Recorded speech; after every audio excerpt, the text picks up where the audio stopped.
Hello everyone. In today's session, we will be discussing about accounting concepts, conventions, and principle. We will see that why accounting concepts, principle, and conventions are important for every commerce student.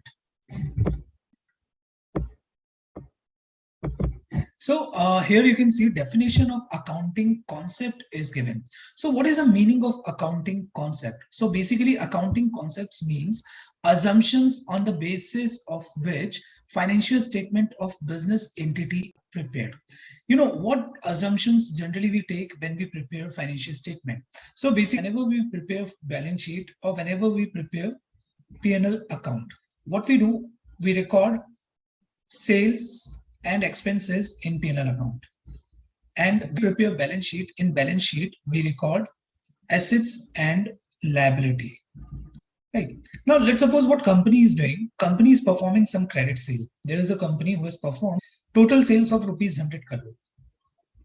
And out of 100 crore, if you see, company has performed 20 crore credit sale and 80 crore cash sale. Right. So now what sales company will recognize in their P&L? So definitely you will say that 100 crore sales company will recognize. Why should company recognize 100 crore sale? Because if you see, you will say that there is a total sale of 100 crore rupees. So if I further explain the concept, so if you see here, the cash sale is of 20 crore rupees and sale is of rupees 80 crore. Actually, we are realizing only 80 crore rupees, and remaining 80 crore we will be realizing in future, because what we have done, we have given credit to our customers. So here, why we are recognizing sales of rupees 100 crore? Because here we are making assumption that in future we will receive 20 crore rupees. Right. So this is what accounting concept. Just because of concepts, what we do, we can make assumptions when we prepare financial statement. Similar, let's suppose company has purchased machinery whose value is 100 crore rupees. You know, whenever company purchases any asset, company provides depreciation on that asset.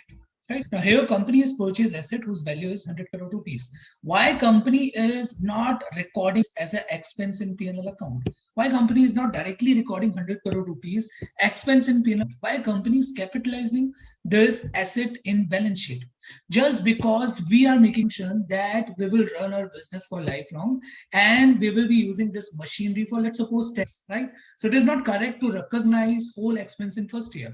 If we are taking benefit of this money for 10 years, let's suppose company has purchased this machinery on 1st April 2021, and company will be using this machinery till 31st March 2031, right? So here company will be using this machinery for 10 years.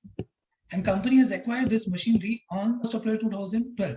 So is it not good to record this whole expense in first year, right? Here, if we are using machinery for 10 years, so definitely what we should do, we should equally, or there are some other by using that method, what we can do, we can allocate the depreciation expense. So how and when we charge depreciation on any asset?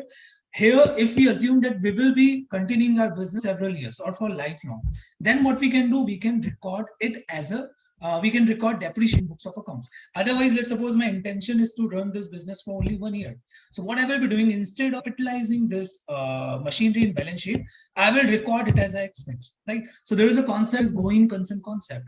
So just because of this concept, what we do, we charge depreciation on assets. So there are many concepts which we have to learn, right? Now, who frame these concepts? So generally, you know that all these concepts are regulated by accounting body, right? So accounting body, which is appointed by Central Government India, they will frame these accounting concepts, right? To continue in uniformity, right? Every company has to follow these concepts, right? So that is the reason it is mandatory for every companies that they should follow accounting concepts before or while preparing their financial statement. So basically, accounting body, with the consultation with Institute of Chartered Accountant of India, what they do, they regularly amend or prepare accounting concepts. So you can see here, we will be discussing these accounting concepts in our coming lectures. Right? We'll be covering all accounting concepts in detail in our coming lectures. So thank you. Thanks a lot. I will meet again.